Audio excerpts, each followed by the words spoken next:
How agreeable and pleasant this valley is, thought Milo as once again they bounced along the highway, with the humbug humming snatches of old songs to his own vast amusement, and Tock sniffing contentedly at the wind.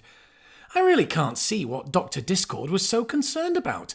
There certainly couldn't be anything unpleasant along this road. And just as the thought crossed his mind, they passed through a heavy stone gateway, and everything was very different. At first it was difficult to tell just what had changed. It all looked the same, and it all smelled the same. But for some reason, nothing sounded the same. "I wonder what's happened," said Milo. At least that's what he tried to say, for although his lips moved, not a sound came from his mouth. And suddenly he realised what it was, for Tock was no longer ticking, and the humbug, although happily singing, was doing so in complete silence.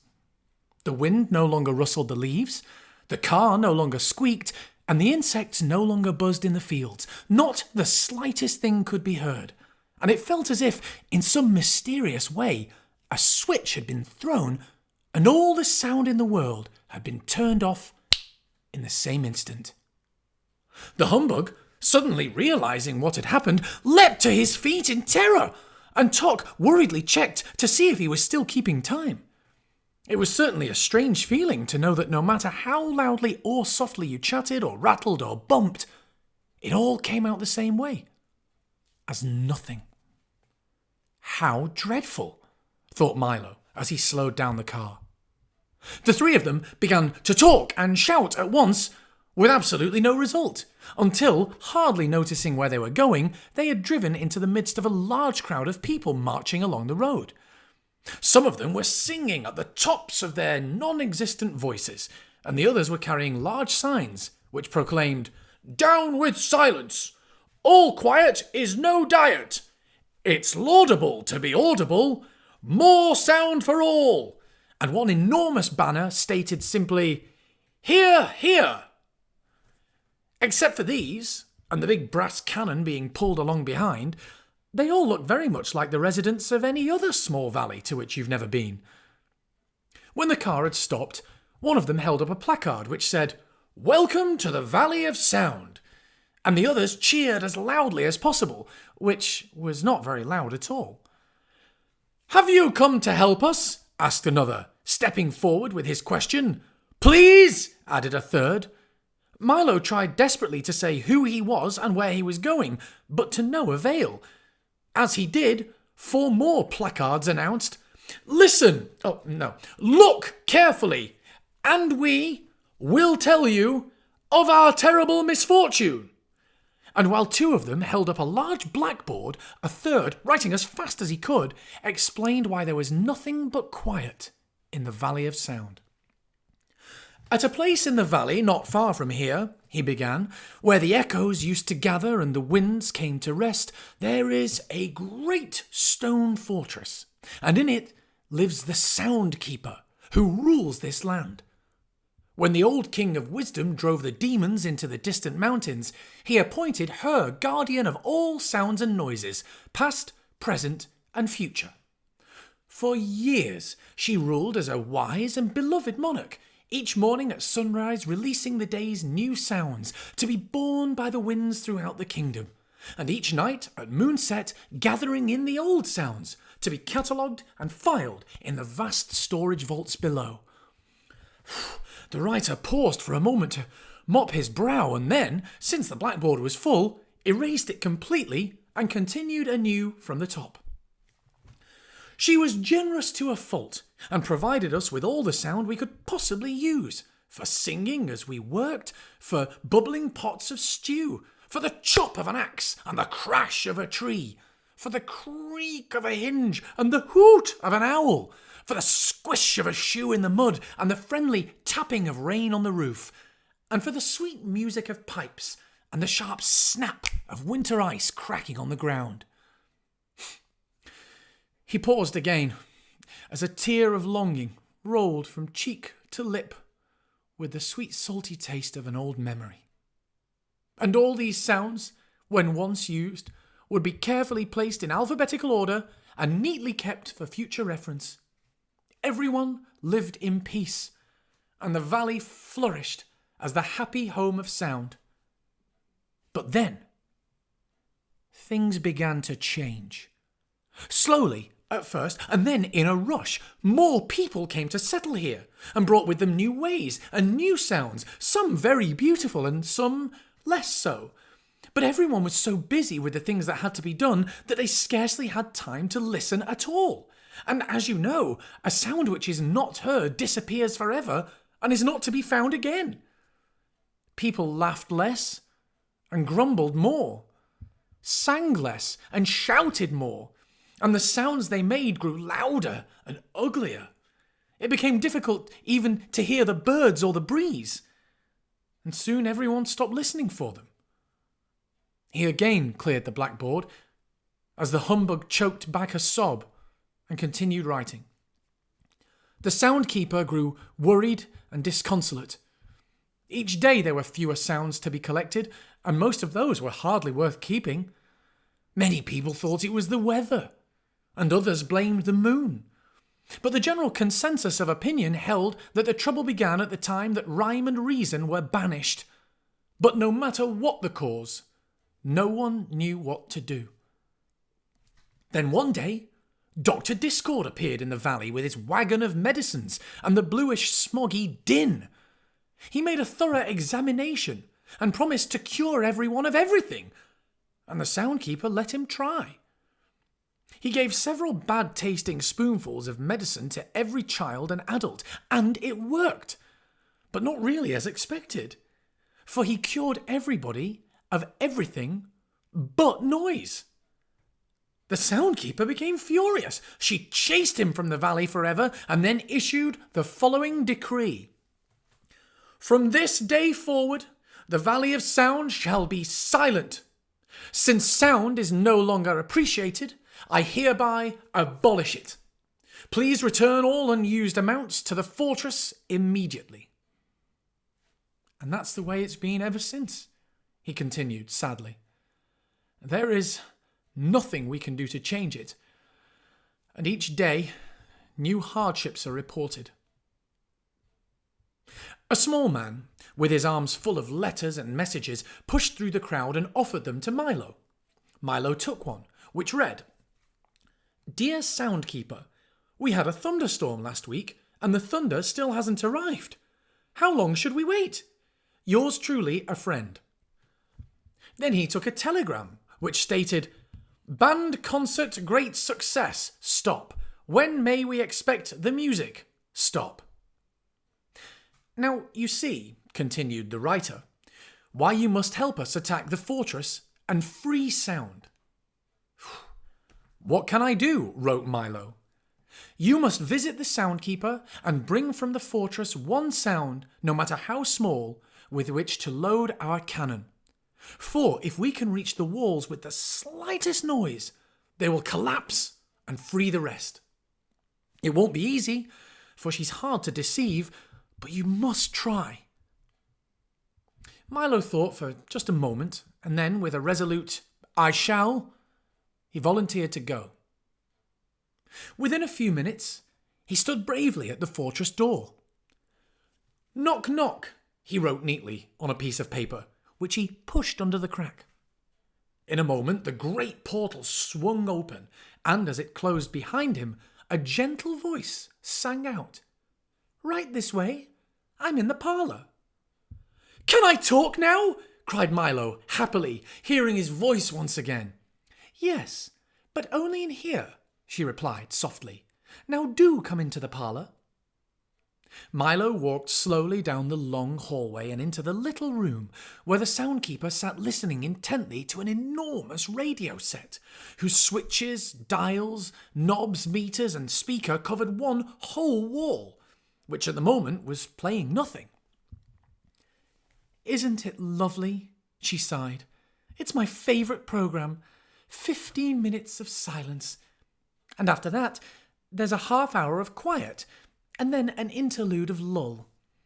Why, did you know that there are almost as many kinds of stillness as there are sounds, but sadly enough, no one pays any attention to them these days? Have you ever heard the wonderful silence just before the dawn? She inquired. Or the quiet and calm just as a storm ends? Or perhaps you know the silence when you haven't the answer to a question you've been asked, or the hush of a country road at night, or the expectant pause in a room full of people when someone is just about to speak. Or, most beautiful of all, the moment after the door closes and you're all alone in the whole house. Each one is different, you know, and all very beautiful, if you listen carefully. As she spoke, the thousands of little bells and chimes which covered her from head to toe tinkled softly, and, as if in reply, the telephone began to ring too. For someone who loves silence, she certainly talks a great deal, thought Milo. At one time, I was able to listen to any sound I made any place at any time, the soundkeeper remarked, pointing towards the radio wall. But now I merely... Pardon me, interrupted Milo as the phone continued to ring.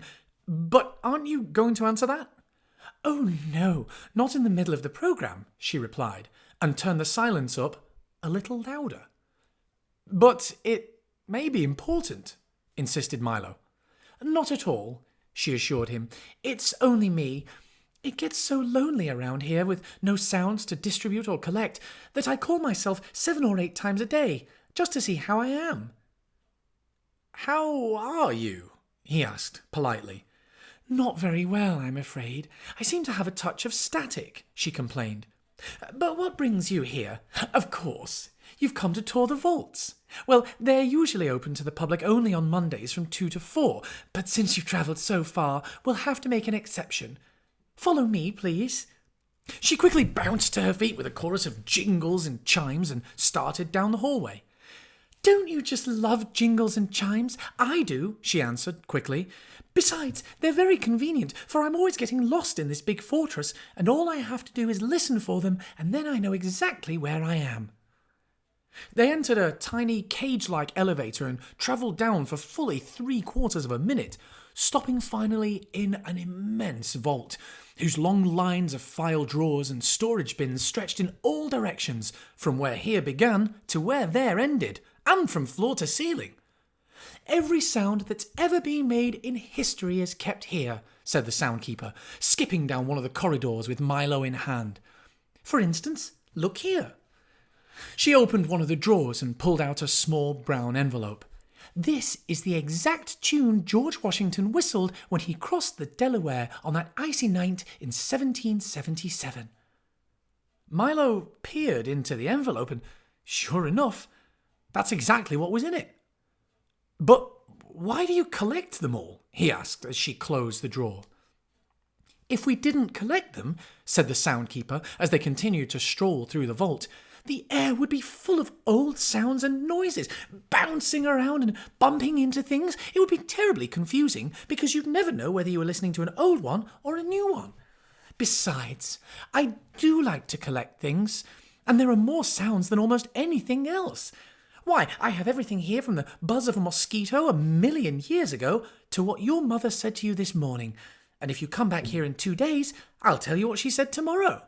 It's really very simple. Let me show you. Say a word, any word. Hello, said Milo, for that was all he could think of. Now, where do you think it went? She asked with a smile.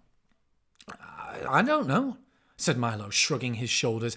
I always thought that most people do, she hummed, peering down one of the corridors. Now, let me see. First we find the cabinet with today's sounds. Here it is. Then we look under G for greetings, then under M for Milo, and here it is already in its envelope. So you see, the whole system is quite automatic. It's a shame we hardly use it anymore. That's wonderful, gasped Milo. May I have one little sound as a souvenir? Certainly, she said with pride, and then, immediately thinking better of it, added, not, and don't try to take one because it's strictly against the rules. Milo was crestfallen. He had no idea how to steal a sound, even the smallest one, for the soundkeeper always had at least one eye carefully focused on him.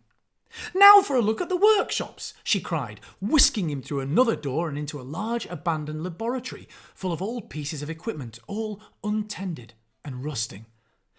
"This is where we used to invent the sounds," she said wistfully. "Do they have to be invented?" asked Milo, who seemed surprised at almost everything she told him. "I thought they just were." "No one realizes how much trouble we go through to make them," she complained. "Why, at one time, this shop was crowded and busy from morning to night." "But how do you invent a sound?" Milo inquired. "Oh, that's very easy," she said. "First, you must decide exactly what the sound looks like, for each sound has its own exact shape and size.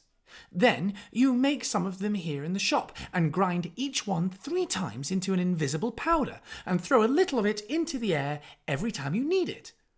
"But I've never seen a sound," Milo insisted. "Oh, you never see them out there," she said, waving her arm in the general direction of everywhere. "Except every once in a while on a very cold morning when they freeze.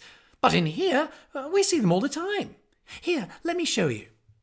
She picked up a padded stick and struck a nearby bass drum 6 times. 6 large, woolly, fluffy cotton balls, each about 2 feet across, rolled silently out onto the floor. "You see?" she said, putting some of them into a large grinder. "Now, listen." And she took a pinch of the invisible powder and threw it into the air with a boom, boom, boom, boom. "Do you know what a hand clap looks like?" Milo shook his head. "Try it," she commanded. He clapped his hands once, and a single sheet of clean white paper fluttered to the floor. He tried it 3 more times, and 3 more sheets of paper did the very same thing.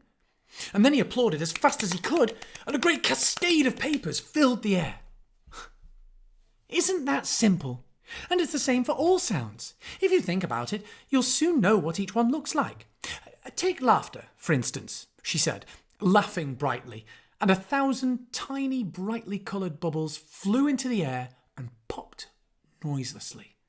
Or speech, she continued. Some of it's light and airy, some sharp and pointed, but most of it, I'm afraid, is just heavy and dull. "How about music?" asked Milo excitedly. "Right over here. We weave it on our looms. Symphonies are the large, beautiful carpets with all the rhythms and melodies woven in. Concertos are these tapestries, and all the other bolts of cloth are serenades, waltzes, overtures, and rhapsodies. And we also have some of the songs that you often sing," she cried, holding up a handful of brightly coloured handkerchiefs. She stopped for a moment and said sadly, "We even had one section over there that did nothing but put the sound of the ocean into seashells. This was once such a happy place." "Then why don't you make sound for everyone now?" he shouted, so eagerly that the soundkeeper leapt back in surprise. "Don't shout so, young man. If there's one thing we need more of around here, it's less noise. Now come with me and I'll tell you all about it. And put that down immediately." Her last remark was directed towards Milo's efforts to stuff one of the large drum beats into his back pocket. They returned quickly to the parlour, and when the soundkeeper had settled herself in a chair and carefully tuned the radio to a special hour of hush, Milo asked his question once again, in a somewhat lower voice. "It doesn't make me happy to hold back the sounds," she began softly, "for if we listen to them carefully, they can sometimes tell us things far better than words." "But if that is so," asked Milo, and he had no doubt that it was, "shouldn't you release them?" "Never!" she cried. "They just use them to make horrible noises which are ugly to see and worse to hear. I leave all that to Dr. Discord and that awful, awful din.